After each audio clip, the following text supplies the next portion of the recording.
Hey, what's up, everybody? Welcome back, Championship Leadership. This is we got AJ Roberts with us today. I'm excited from San Diego, California. AJ, thanks for coming, man. Oh, pleasure to be here. It was always good to talk to you, Nate. Yeah, absolutely. So I'd like to kick our conversation off with this question before we really kind of get into the meat of things. So Championship Leadership is the name of the podcast. What comes to mind for you? What does that mean to you when you hear Championship Leadership? Cool, loaded question to kick things off. For me, championship leadership is, and I first learned about leadership from Phil Jackson.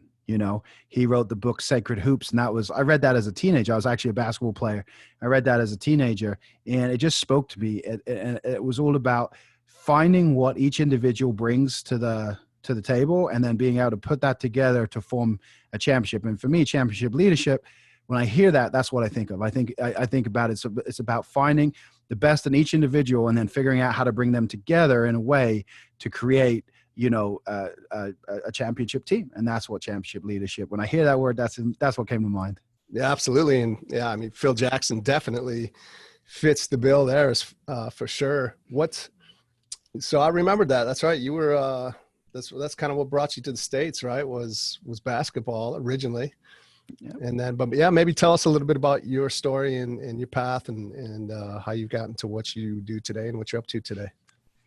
It's one of those things where when you're moving forward, not much makes sense, but when you look back, all the dots seem to connect. Totally. And, I grew up in England, and for some reason I was always attracted to basketball, the American sport. It was during, obviously, the 90s when I was into sports, and that's when Chicago Bulls were the heyday. Michael Jordan was on the TV, and I only had five television channels, and on Channel 4 they would broadcast the Chicago Bulls games, and they'd be on late at night. So either I would stay up to watch them and then be exhausted the next day, or I would just record them VHS and watch those games over and over and over again. So I always had the dream of coming to America to play in the NBA.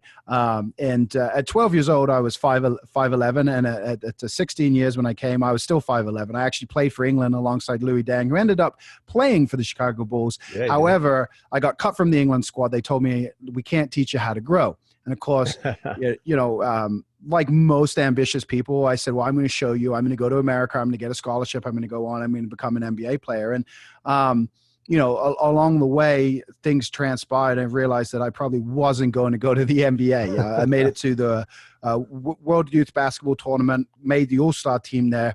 And like LeBron James's high school was there. He wasn't there, but the high school was there, and a whole bunch of teams like that.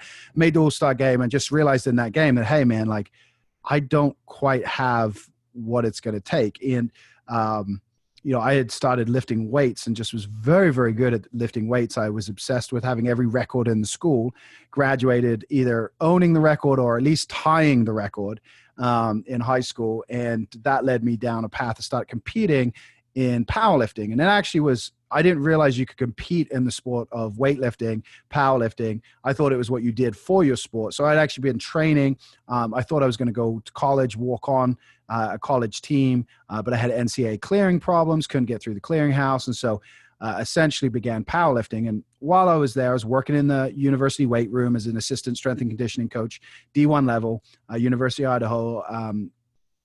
And the coaches weren't making a lot of money. And I thought, well, we're at D1. These guys are millionaires. Well, obviously the reality set in. I started to see that.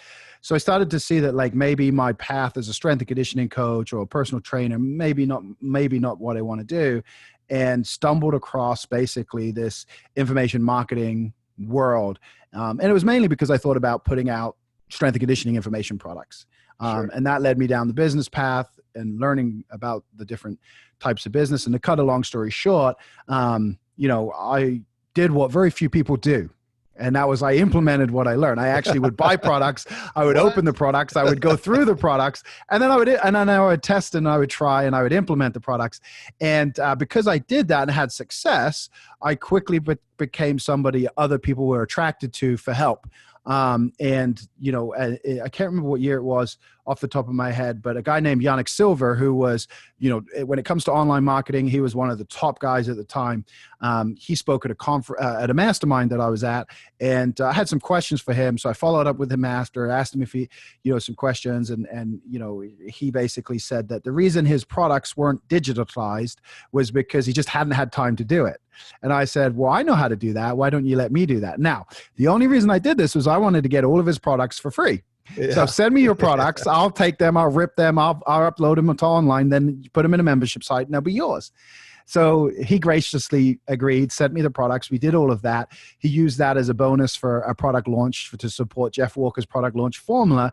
And then that basically led to us having a relationship, which then catapulted me into, being the behind the scenes guys for a lot of the online marketers that you see and hear of today. And then about 2 years ago, Andy Jenkins, who passed away last year, he reached out to me. We had worked previously in the past many times together. And he said, hey, look, we're launching this new software. I'd really like for you to be involved. And at the time I had a mastermind, I had a coaching program. So I really was reluctant to do that. But something was calling on my heart that I should step into that. Shortly after I joined that company, he unfortunately was diagnosed with cancer and was left battling that. And we've continued to grow the company and kind of move in that direction. And so currently I'm the Chief Revenue Officer at Genesis Digital. We own Kartra, Webinar Jam, and Ever Webinar. We're should go over 30 million in revenue this year. We're on track to do that. We have over 100 employees all around the world. We're a 100% digital company, which is good in times like this. Yeah. And so it's been quite the journey. And like I said, it didn't make much sense when I was on it, going around. But now I look back and it's like, oh, this all has come together in a place that now I get it. Now I get why I had these difficulties or these obstructions and these changes and things like that. And so, from being a world champion powerlifter to running a multi-million a month company, it's been an interesting journey to see the parallels and the crossovers and to take the lessons from one discipline into another discipline, and realize that life is basically, it's the same in all areas. And I know you get that, you can't really be rich and be unhealthy. You can't really be happy and at the same time, be a tyrant. So that everything, those threads cross, as one of my mentors, Kevin Nations, like to say, the threads cross. And, to have a good family, to have good faith, to have good finances, and to have good fitness, they always have to be together. And if one's out of whack, it affects the rest. And so it's been a journey to get to that point, to see that, but I'm glad to be here. And I feel like I'm just beginning, even though I've done so much. Totally. Right. Well, yeah, thanks for that story. And yeah, I know you mentioned that you were a world champion, but yeah, we glossed over that part, right? Like 2-time world champ, is that right? Yeah, I was the 2-time all-time world record holder in powerlifting. 1,200 pounds? 1,205 pound squat, 910 pound bench, and 815 pound deadlift. And held the record for just over a year. And I still think I'm on the top 10 somewhere, but the sport's kind of shifted and changed now, things change, and there's less people competing right now. So I like to say I'm still in the top 10, but my numbers, if I was to get under the weights now, probably, nowhere close. Yeah, well, that's all right. I mean, that means you've evolved and you've moved on to something different.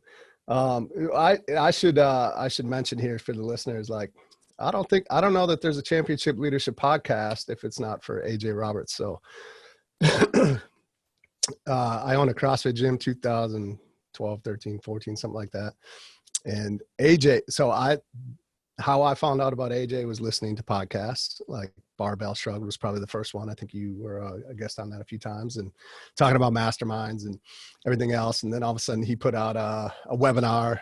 It was actually I believe it was the day before Thanksgiving. I remember this. And then he made an offer.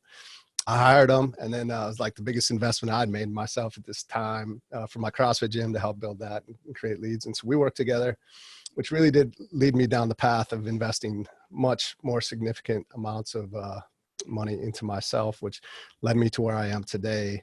So to tie the loop closed, it's because of AJ that I am where I'm at today. So appreciate you, man.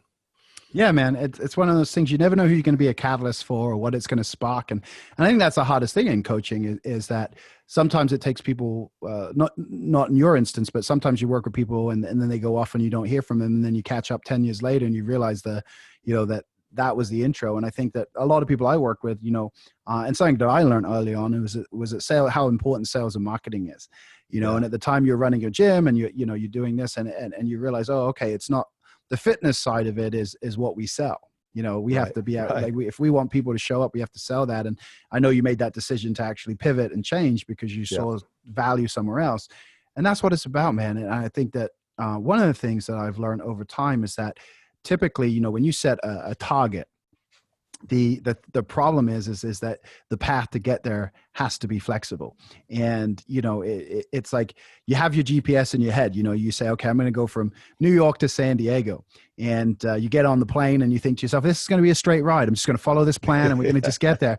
And then there's turbulence and all of a sudden you got to land in Denver. And you go, why the hell am I in Denver for? And the people that are open to that and they don't change the goal. The goal never really changes, but the way they get there does. And you can't be fixed to a certain vision because as you go, that's going to change based on things you learn and stuff like that. And so, this hero's journey that we all seem to be on, we're on these micro and macro hero journeys. The beautiful thing is at any point you say, hey, look, okay, this journey's over. I'm going to start another one. You don't have to continue, or you could say, okay, well, I thought I was going to do it like this, but maybe I'm going to be over here. And so for me, how did a skinny basketball player from Southampton, England end up, being in charge of revenue generation for a large software company? And that's the anomaly. But I always knew what I wanted to do. I always knew what I wanted to help with. And I'm doing the same things. I'm just doing it in a different place. And I think that that's something that a lot of people should take on is they box themselves in to labels or titles. I'm this, I'm that, versus it being a piece of it. So if I saw myself as the powerlifter, AJ, right. I would have never moved to California. I would never have the family I have. I have beautiful 2-year-old daughter, beautiful month and a half year old son. I wouldn't have any of that if I had just thought of myself as a powerlifter. Powerlifting was something I did, and I think that people should see that with their jobs and everything like that. It's not who they are; it's just something they do, and at any point in time, they have the ability to change that.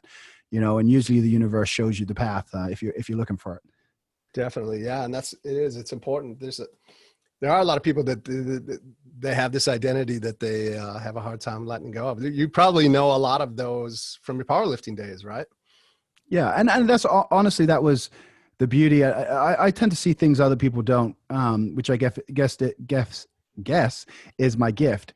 And I saw guys who were the best at one point who were now just struggling to be able to get half of what they got before, and health issues and relationship issues. And I realized that that's my future. That's if I stay here, if I do the things that I've been doing, this is the future. And do I want that? And it's not necessarily wrong for them. I think everybody makes the right choice, but for me, I didn't see myself as that. And it was funny because I remember at a seminar before, someone had asked about, when do you know when it's time to leave? And I said, I'll never quit. I'm going to die under the bar. At that time, that was my truth. Right. But when I got to the point where I was, what I joke, I say I'm fat, sick, and nearly dead, after the movie title. I really was, I was fat, sick, nearly dead. I had sleep apnea. I couldn't get through the night without waking up, choking, thinking I was going to die, running to the tap in the bedroom to splash water on my face, hoping, gasping for air, terrified to close my eyes again because I didn't know if I would make it through the night, just to be able to put up bigger numbers. And when I finally achieved everything I thought I would achieve, my coach turned and said to me, I think you can do more. You just need to go up in body weight. You need to go up you need to gain another 30 pounds.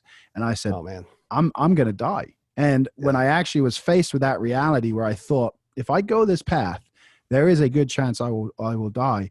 I was lucky enough to see a different direction and said, okay, I'm done. I'm done. I've achieved what I want to achieve. I've gotten to where I want to get to.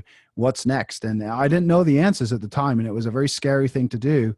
But I just knew that it was the commitment forward. And, when I make a decision, I usually go all in on that decision.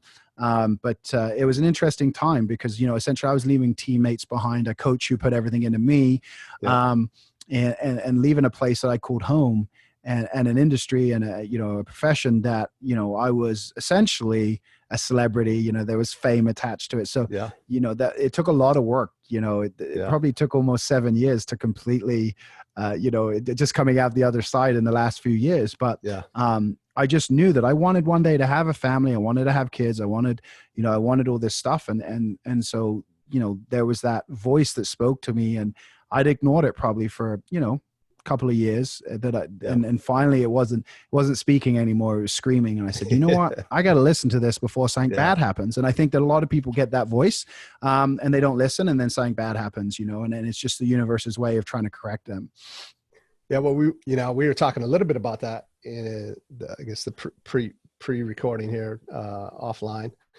I just made the decision to go on my own and made a big decision change in my life. And again, it's that the voice was talking and all of a sudden it's screaming, and there's a lot of people that don't listen to it. I think conversation championship leadership, right? The championship leaders, they do listen to it. They might not listen to it the second that it happens, but like they have the courage to listen to that and to go, or the vision to see, that they need to make a change or move. Some of the greats, right? If you look at football, a Bill Belichick, a Nick Saban, some of the guys that in their profession where you're competing against the best of the best every single week, they rise to the top and continue to be at the top every year, which is like, it's incredible. But I think it's a lot of because of what we're talking about. Like they could see things other people can't see, and they have this courage to make the decisions to act on that. Yeah. You said it right there. It's courage. You have to make the courage, like you get the vision, but it's the courage to step into that. And you see, I refer back to the hero's journey again, for those that aren't familiar with it. The first phase in the hero's journey is that calling, and then you have to answer the calling. And so many people, and there's a section called refusal of the call. And, that's what a lot of people, like, they make progress and then they quit, right? So the easiest example is a diet. Someone says, oh, I need to lose weight, I'm going to go keto. They stick to keto for a week or 2 weeks, and you know what, I've been good, I'm going to have a cheat meal, I'm going to have this. And, 3 weeks later, they're back to where they were because they just quit. So now they say, oh, I need to lose weight. Okay, well, let me try paleo. And they keep, and the thing is the reality is they're not committed. And they have yet to meet the mentor, right? Now, a lot of people think of mentor as a coach or something like that. In our world, that's what it is. Yeah.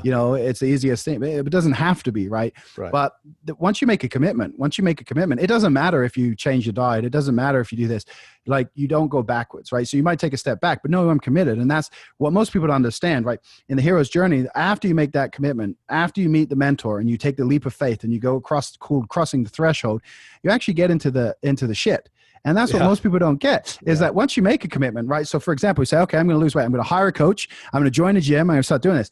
They think it's all sunshine and roses now. I got my team around me. It's going to be easy. No, motherfucker. That's the work is just getting started, right? You are going to eat shit so many times. You're going to be like the battles have just begun. And that's what, in the hero's journey, that in movies, if you ever watch a movie, these are the battle scenes, the great battle scenes. But you get to a point where now you have to say, okay, do we continue to go? Or do I quit? Right. And if you continue on, eventually you get the aha moment. Oh, okay. This didn't work. And this is the formula. This is the thing. You finally get a handle of it. You finally get to return to the normal world. And now you can drive past the Dunkin' Donuts or a Krispy Kreme without stopping and getting one, right? Because you're disciplined and you know what you have a different mindset. But there is a phase where after you make the commitment, it doesn't get easy. Like for you, you just made that decision to go out on your own. You're going to be met with adversity and challenges and tests and all sorts of stuff. And that's what you have to figure out. And that's what allows you to once you go through that, and that's the commitment. And it took me a long time to learn that. And I actually learned it in my relationships. Every time I would get in an argument with my partner, no matter who it was, or since I was a teenager, every time I'd have an argument, I thought, well, fuck this, I'm out. I don't need this bullshit. I'm going to go find someone else. Every single time. It didn't matter how long we had been together. It didn't matter the level of commitment I'd made to that person. The minute we got in a heated argument, in my mind, screw this. I don't need this bullshit. Out of here. I started looking at my commitment in relationships. Then I started looking at my commitment and where I've lived. I've lived, all over the world in different places. I said, man, I really have a problem with long-term commitment here. Okay.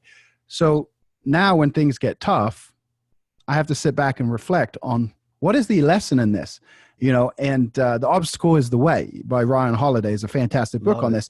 You don't need to read the book. The title says it all. Yeah, exactly. The obstacle is the way. You have to learn how to go through the brick wall or around it or over it. The brick wall is not the barrier. Right. And it's the test, if you want to call it a test, but that's how you know if you're on the right path. and it can flow and it can be effortless. It doesn't have to be hard, but it's not because you're not faced with challenges. It's because of how you react to those challenges. So you're always going to meet challenges, but if you have a different mindset, a different understanding, instead of a failure, it's a lesson. Instead of a difficulty, it's an opportunity. That's when life begins to flow, because now your perception is different. And I think that that's what's really, really key for people to understand. It's not supposed to be hard work in a sense of you don't want to do it. It's supposed to be hard work in a sense of it takes commitment, it takes dedication, it takes delayed gratification. That's what it means. But if you change your perception, and you hear this all the time from guys at the top, and I think it's misunderstood a lot. They say, I don't feel like I'm working. I never feel like I'm working. This isn't work to me. Yeah. Because their perception of it has changed. Yeah. They're still faced with the misconception is they don't have these challenges. They don't have, no. They still have all of this. They perceive it differently. They handle it differently versus stress. It's excitement. Those are the things that we start to learn. And I think those are the lessons that most people struggle with, right? Because they think that, it's hard, therefore this isn't what I should do. Right. Yeah. Yeah. 100%. What, you've worked with some great leaders, some great coaches, mentors, you've named a few already. What are some of the biggest things that you've learned from these folks, whether it was in powerlifting, basketball, or whatever it was that you have happened to do, and how that's shaped you into the leader that you are today inside of your life? Yeah, I think we could probably do a whole nother podcast on that for a few hours. But so I would say number one is showing up, right? And believe it or not, I mentioned it earlier, very few people take action, right? And so, showing up every single day, getting the repetitions, putting in the work, that's what leads you to it. When I quit powerlifting, I did a bodybuilding show. I lost over 100 pounds, stepped on stage. No one in their right mind wants to get in their underwear and stand in front of other men and then be judged. It's not exactly a comfortable situation. Yeah. And I did that. And I got messages from people saying like, oh, wow, this is incredible. How do you do this? Dude, I just followed the plan and showed up every day. And I think that again, the other thing is the expectation on time. Like, how fast can you get the results? How fast can you do this? And if you're building a business, how fast can I get to $1 million? How fast can I scale? Sometimes things take time. And you look and it might take 3 to 5 years. It might take the next 20 years. You have to ask yourself, am I dedicated to this for the rest of my life? In marriage, we make that decision. We pick a partner and we don't really know that person. We haven't gone to the depths of each other's soul. There's nobody there asking you like, okay, when you were 6, did anything happen that may have created a certain belief pattern in you that now your partner is going to have to deal with it? No, we don't do that. We don't, we never go deep in a relationship, but we held our hand up and say, okay, for better or worse, to death and to us paths. In business, most people don't do that. They jump from one thing to the next thing. Same with fitness, same with, all sorts of different stuff. And that to me, like, you show up every day with the commitment. Okay, this is the vision I have. This is what I want to build. It might change along the way, but I'm committed to this for the rest of my life. And there is times we have to make the decision, say, maybe this isn't the right thing. Maybe I do need to pivot. But if people came at it like that, and that's what most leaders have. When I was at Westside Barbell with Louis Simmons is arguably the most renowned strength and conditioning coach alive today. Yeah. He's committed his entire life to getting people stronger. That's his commitment, and that's what he does. Phil Jackson committed his entire life to building the very best basketball teams, and he's done it at every place he's gone to. And the beautiful thing is that people he worked with now are doing that as well, right? And so Louis has, I'm an anomaly because I didn't go down that strength and conditioning path. But if you look at the strength and conditioning industry, there is the majority of people at the top have some influence from him or have come straight through Westside Barbell. Yeah. Phil Jackson, you look at that, Steve Kerr is now the Warriors coach. Yep. Arguably one of the best coaches. So these guys not only commit their life, they also pass on, right? So you show up every day, you make a commitment, and then you pass on. You pass that knowledge on to others. And I think that is, the key things that I see with these guys. It's just this commitment to it. Now, people fall off, people leave because, like me, they have a different vision for themselves. But that doesn't make what that person is doing. And, another mentor I mentioned earlier, Kevin Nation, same thing. He's been teaching high, premium priced, high ticket, how to sell that kind of stuff for over a decade now, maybe longer. And, while everybody else around him is jumping from thing to thing, he's kept to that exact same, he's teaching the same thing. Now, he's not teaching the same thing because he keeps going deeper. Right. But people will say, oh, yeah, but he doesn't do this and he doesn't do that. No, but he does what he does at the very, very best. Yeah. And I think too many people, and this is stolen from Kevin, they stand on a rock, they make a claim, and then they see something, they get off that rock, they go over to another rock, and now they're trying to, and so the momentum never builds because they're always starting over. And great leaders, they're not starting over from scratch. They're in perpetual momentum. And those are some of the things, and we would go down the rabbit hole with different things. But for me, those are the things that stick out when you ask that question. That is rare today, isn't it? The patience, the commitment and the patience, which I think go hand in hand, like to see the thing out. They give up way too early. And that's why there is so few Kevin Nations or Louis Simmons or, you name it in each industry, right? Yeah, and I mean, if for those watching, there's a documentary about Westside on Netflix called Westside versus the World. It'll give you a glimpse inside of that world. But then you should also watch. I think this is how you pronounce it, Jiro's Dreams of Sushi, and it's about a sushi chef, sushi chef from Japan, I think, and. Anyway, arguably, his restaurant is booked up years in advance. Yeah. There's 12 seats or something like that. And he's in his 90s. His son has been waiting to take over for forever, like literally forever. His other son got so fed up of waiting that he went and opened his own place. But when you watch the two, I wish the documentary Westside vs. the World was more on Louis, because when I watched Jiro's Dreams of Sushi, I go, that's Louis. It's the same mentality. Yeah. And it was an eye-opener. And then there's a book, The Talent Code, that kind of breaks it all down and explains it. So, those are the kind of things that like you just suddenly realize, like, oh, this is a level of commitment that other people don't have.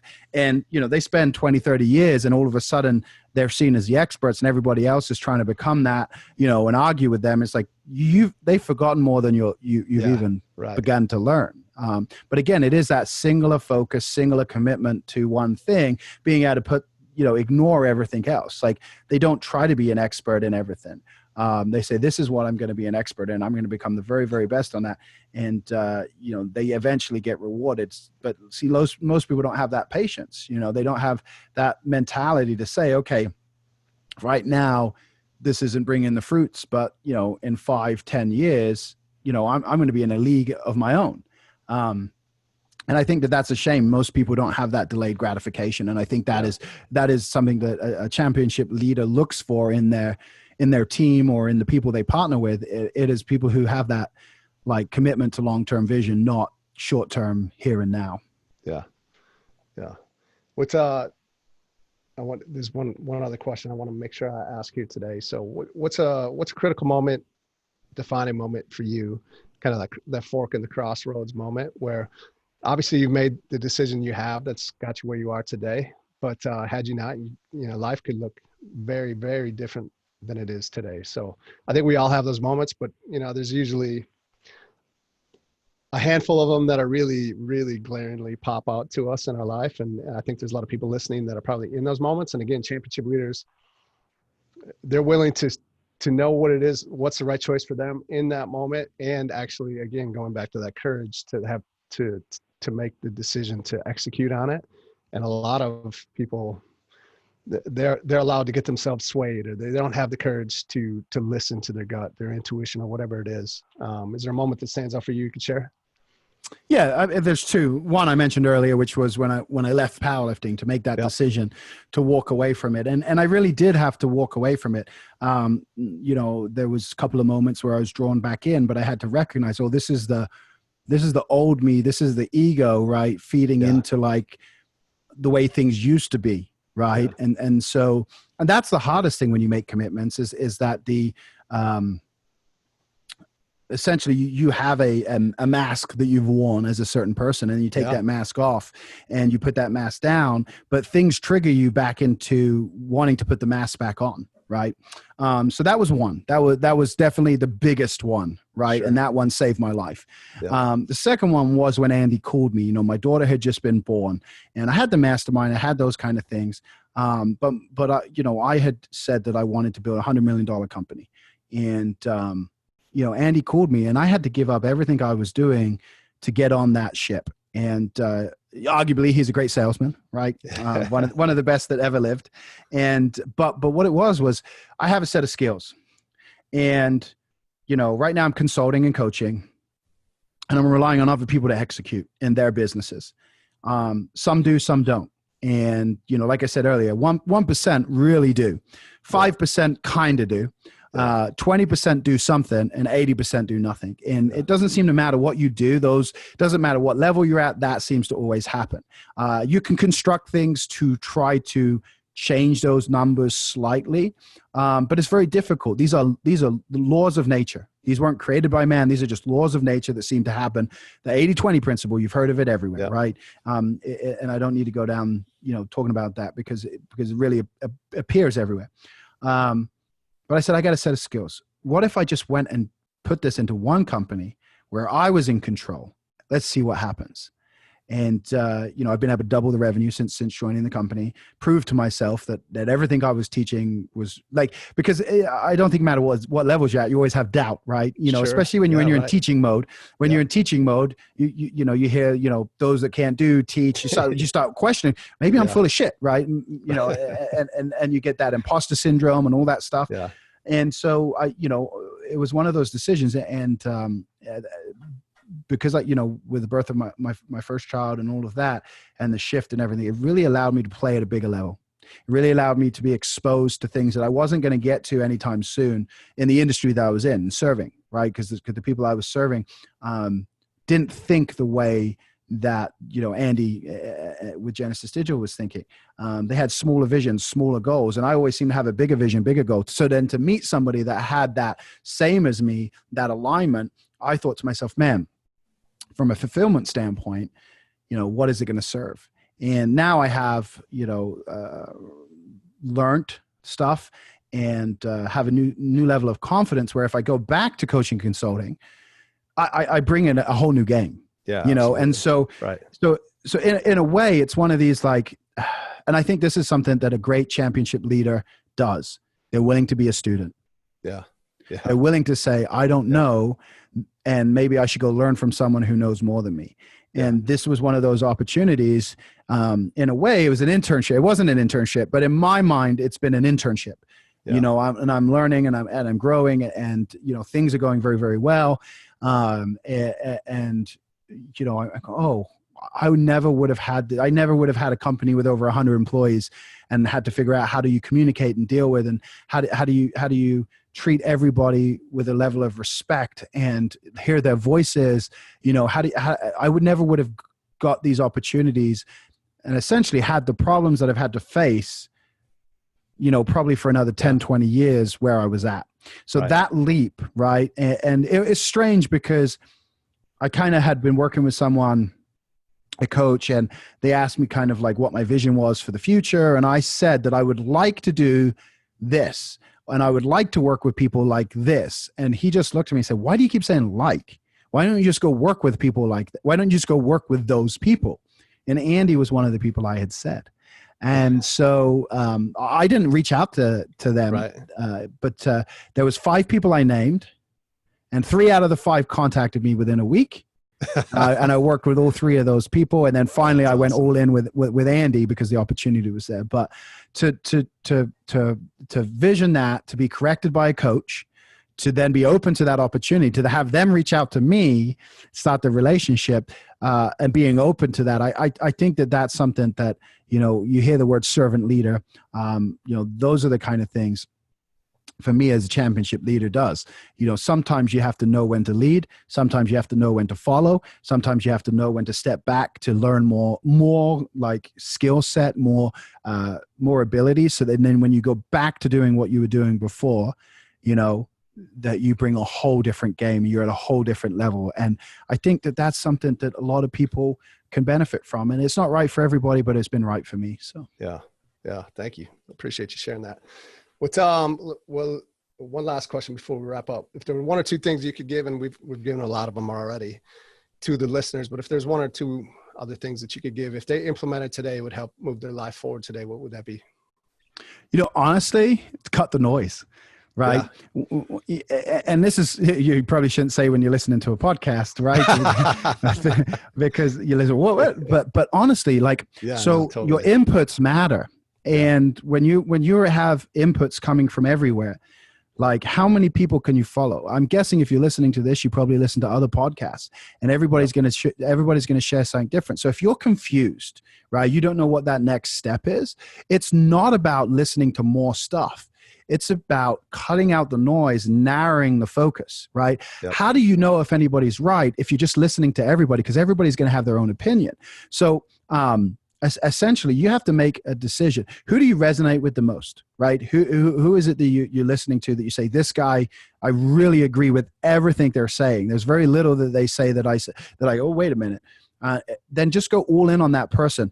Hire that person to be your coach. Some people don't obviously have coaching programs, but buy the books, do everything you can to study that person, because, and then apply the lessons. If it works, fantastic. If it doesn't work, you say, okay, that didn't work, on to the next thing. I saw this in powerlifting a lot. I traveled all over the world doing seminars, teaching the conjugate system, which was the West Side methods. And people would say like, hey, how do I blend it with this? What are you talking about? How about you just do it first, see what happens? But that's the problem. People are trying to take, you've got a guy who has a system that works. You have another guy that has a system that works.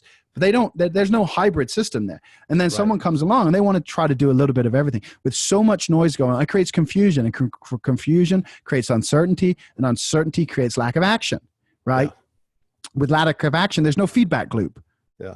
So you live in mental masturbation. Yeah. You never actually make progress. And actually what happens, you become more and more depressed, right? Yeah. You actually start to think of yourself, I'm a loser. I never do anything. I'm such a piece of shit. Like if people knew how lazy I was, how much I did, oh my gosh, like they would. And so now you're paranoid because like you're going to be found out. Like, like I don't deserve the life I have and all of this stuff.